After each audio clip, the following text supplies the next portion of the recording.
आपके घर के आसपास बहुत सारी ऐसी वस्तुएं और स्थान होते हैं जो आपके घर में पॉजिटिव ऊर्जा के प्रभाव को बाधित करते हैं, रोकते हैं।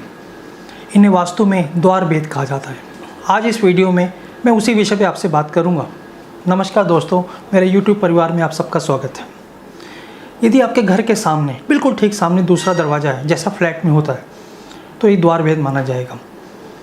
इसकी रेमेडी है कि इन दोनों के बीच में एक छोटा सा यदि गमला रख दें हम, तो ये द्वार भेद का प्रभाव बहुत हद तक कम हो जाता है। हमारे घर के सामने या दरवाजे के बाहर कोई कूड़ेदान नहीं होना चाहिए। यदि ऐसा है तो उसको तुरंत हटाइए, क्योंकि इसकी कोई रेमेडी नहीं है, उसको हटाना ही पड़ेगा, क्योंकि वो आपके घर में पॉजिटिव ऊर्जा के प्रभाव को बहुत अच्छी तरह से बाधित कर रहा है।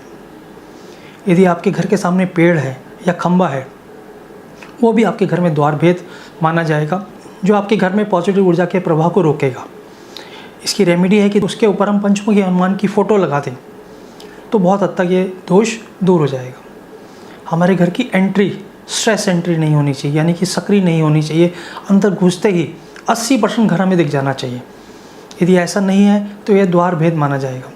आपके घर के मुख्य द्वार पर रोशनी होनी चाहिए। यदि रोशनी नहीं है तो भी पॉजिटिव ऊर्जा के प्रभाव में बाधा आती है। यदि आपके घर के सामने या आपके घर के पास कोई हॉस्पिटल है, वो भी आपके घर में पॉजिटिव ऊर्जा के प्रभाव को रोकता है, उसे भी द्वार भेद ही माना जाएगा।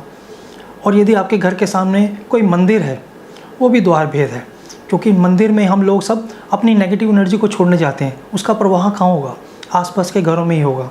इसलिए यदि मंदिर है तो अपने को इतना स्ट्रेंथन बनाएं, अपने को इतना पॉजिटिव बनाएं कि उसका प्रभाव आप पे ना आए।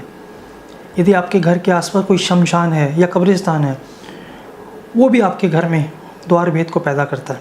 यदि आपके घर के सामने टी पॉइंट है, वो भी आपके घर में पॉजिटिव ऊर्जा के प्रभाव को रोकता है। यदि आपका घर गली के अंतिम में है, बिल्कुल अंतिम छोर पर है, तो वो भी द्वार भेद ही माना जाता है।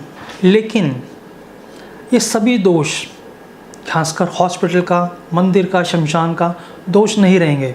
यदि उन स्थानों के बीच में कोई सड़क चल रही है जो चलती हुई सड़क है, तो ये द्वार भेद नहीं माना जाएगा। यदि पेड़ है लेकिन वो इतनी दूर है कि उसकी छाया आपके घर पे नहीं पड़ती, तो भी द्वार भेद नहीं है। यदि खंबा है तो उसकी छाया भी आपके घर पे नहीं पड़ती, तो भी द्वार भेद नहीं माना जाएगा। Thank you very much.